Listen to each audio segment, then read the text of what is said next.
yaktım ana.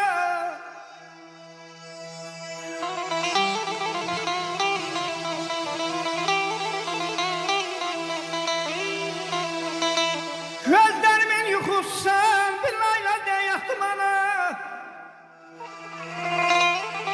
Sen Allah'tan uğur dileyem, ben arzularım çaktım ana, çaktım ana.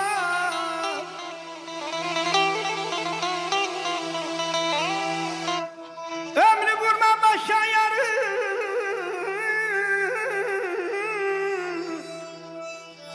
ömrü vurma başa yarım. Sen benim devletim varım. Öz ömrümden pay ayrım, pay ömrüne kal.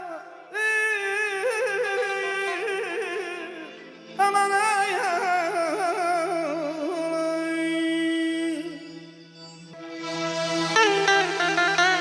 Sen yazırsan gözlerinle gözüme, dəftərini mənə sarı baxanda, kövrəhin ürəyimə əstirir. Gedəcəksən bu hal ilə hara yar, ölüm gündə min qapını kəstirir. Gəl geyinmə sən əyrinə qara yar.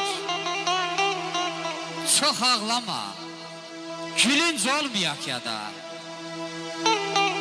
Fikir çək. Bize verdin illeri,